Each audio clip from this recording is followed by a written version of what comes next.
सबसे ज़्यादा ज़रूरत वहाँ महसूस होती है जहाँ ज़मीन खुश्क साली की बिना पर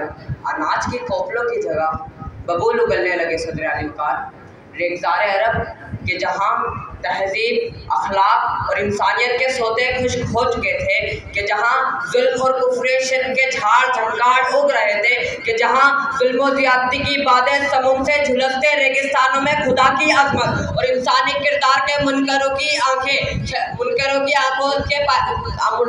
आंखों से शर्मो हया के पानी की एक एक बूंद खुश्क हो चुकी थी। तो नबी आखिरुज़्ज़मा अल-मुदस्सिर और साहबे रहमत बनकर आए तो किश्ते ईमान यकीने लहला उठी और पुकार उठी कि शऊर बख्शा है जिंदगी को, मेरे नबी का शियार देखो, ख़िज़ाए रसीदा चमन मिलाए, हयाते नो की बहार देखो। जनाबे वाला उस मुआशरे में कि जहाँ कोई शख्स बेटी का बाप कहलाना पसंद न करता हो, जहाँ बेटी,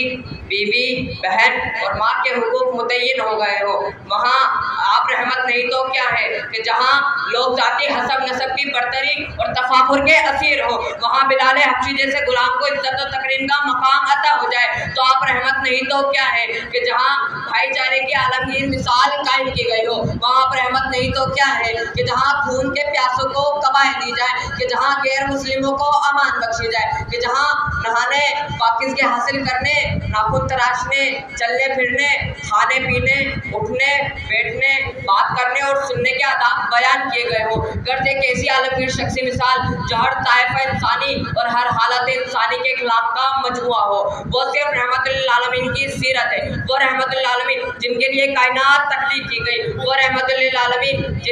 जो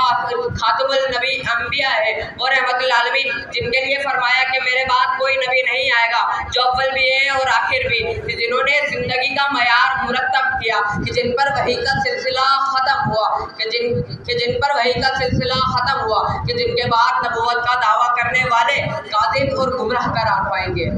बड़ा मुकाम तेरा अंबिया में रखा है कि इब्तिदा से तुझे इंतहा में रखा है, कुछ इस एहतमाम से तश्कील की गई है तेरी, तमाम हुस्न रुख़े मुस्तफ़ा में रखा है, तमाम हुस्न रुख़े मुस्तफ़ा में रखा है। शुक्रिया।